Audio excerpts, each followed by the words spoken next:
presenting traumatic brain injuries to you all.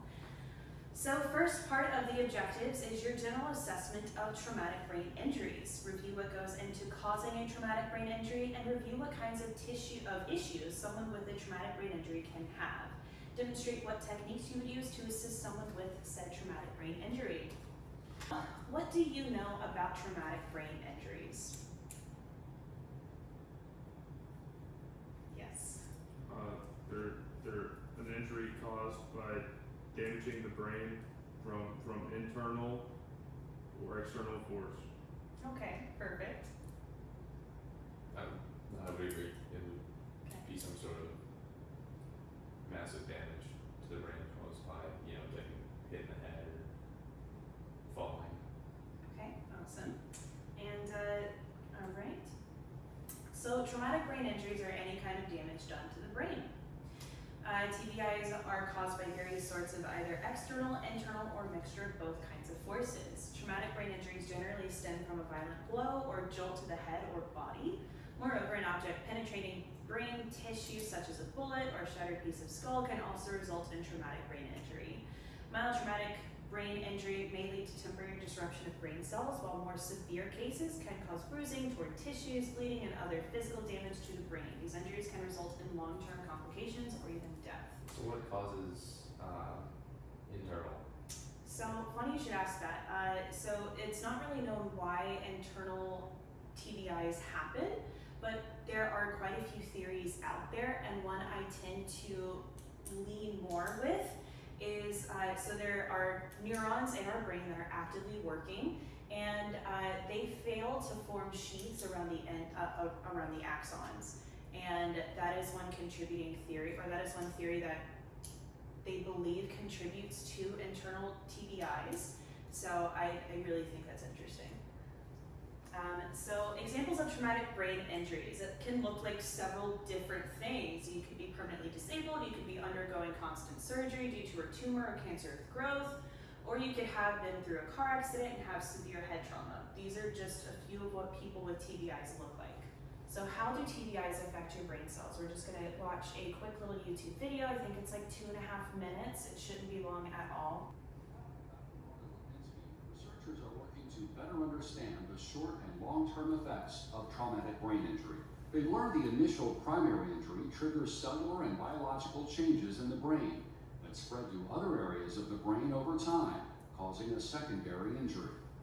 After people recover from this initial stage, they can have very profound long-term consequences, and this can involve the immediate disability, cognitive or motor disability, but even people who fully recover have higher predisposition to neurodegenerative diseases decades later.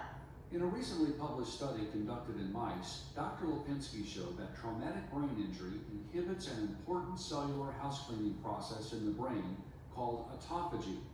After the injury, the recycling function of the brain's immune system cells slowed down dramatically. This process is actually becoming inhibited and doesn't function. So at a time when the cell really has lots of damaged parts and should be degrading and recycling them, the recycling process is not functioning either and makes the injury worse. In follow-up research, Dr. Lipinski is collaborating with University of Maryland scientists in the School of Pharmacy, the Institute of Genome Sciences, and at College Park to better understand these long-term effects. Inhibition of autophagy per se in the neural tissue pretty much causes neurodegeneration. Autophagy is also very important for prevention of neurodegenerative diseases. It's inhibited in Alzheimer's disease and Parkinson's disease and pretty much all other neurodegenerative diseases. So what we're looking at is whether inhibition of autophagy after TBI is the link that causes long-term consequences and causes people to develop neurodegenerative diseases much later in life as a consequence. The ultimate goal of the research is to develop new treatments for the long-term effects of traumatic brain injury. There isn't really much you can do about the primary injury because it is instantaneous. So prevention would be the key, but we can study and we can try to understand the secondary injury, and we can try to develop treatments that can lessen or prevent it. So, due to the primary injury causing chemical and physical changes inside the brain when getting a concussion, the secondary injury can be caused further back. The secondary injury can cause neurodegenerative diseases such as Parkinson's or Alzheimer's disease. The effects of TBIs on children versus adults. So for mild cases in children and adults, physical symptoms can include headaches, problem with speech and coordination and loss of balance, nausea and drowsiness. But in moderate to severe cases, children can often develop seizures and become depressed due to the chemical impact on their brain. In adults, symptoms can include grand mal seizures, dilation of one or both pupils, fluid straining from ears or nose, total loss of coordination, obscene confusion, partial or complete loss of speech, or in worst cases, a coma or other forms of consciousness. So how do we treat patients with TBIs? When addressing a patient who has suffered from a traumatic brain injury, we need to first assess their capabilities and their coordination. After that, we can then move on to assisting them in any type of movement or ambulating. We also must be patient and considerate when it comes to helping them out, because the patients are probably just as frustrated that they need help in the first place. So what does help look like? Assisting someone who has had a traumatic brain injury before can look like many different things, whether that be helping them move about with a gait belt or playing a card game with them to test their memory. You can help them alleviate any pain in the patient's neck or spine. You can help the patient walk around by using a gait belt and a mobility assistance device. Have the patient walk around and find different items around the room as an exercise. Help the patient feel confident in their abilities to carry themselves again. And when it comes to children, just make a game out of it. And in severe cases, have the patient walk around in a major mobility assistance device. So overall assessment, what do you know about traumatic brain injuries after the presentation is over? So traumatic brain injuries are any kind of damage done to the brain caused by either external, internal, or a mixture of both forces. And then they're either caused by a blow to the head or a jolt to the body. And then even with like a shattered piece of stone or a bullet. And then how you mentioned the internal possibly coming from the neurons failing to create the axon shields, leading to like them being more susceptible to brain injuries. Okay, yeah, wonderful. Is there anything else to add? They're a lot more general than I figured that they were. They definitely are more general, absolutely.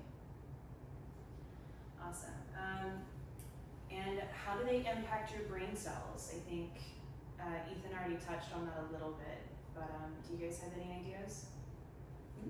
They stop the normal cell regrowth process that would cause cell repair to begin, but for some reason they interrupt that process for prolonged amounts of time, if not indefinitely. So therefore those parts of the brain that were damaged never actually repair themselves, so they either have to be removed or the brain naturally finds ways around them. Absolutely, that is all correct. And what techniques would you personally use to aid someone with a traumatic brain injury? Lots of games. Lots of games, yeah, absolutely. Physically, if they have TBIs that affect their cognitive, like their motor cognition, then you can use motion assistance stuff, like what do they call them? The gait belt. The gait belt and like the major movement assisting device. But also for like ones that affect their motor cognition, especially if it's like a recent injury. We talked about like ensuring that your head isn't moved to any extent that could cause like worsening injuries, and assessing the extent of their injury prior to actually giving them treatment. Yep, so like flexing their hand and Absolutely. I think, like, you know, being, and then how you mentioned as well as like, you know, playing card games with them to test their memory. Whereas, you know, you have like the physical side of things, but then you also have like the cognitive side. So you know, playing memory games or like pattern recognition or like even some like basic like, critical problem solving.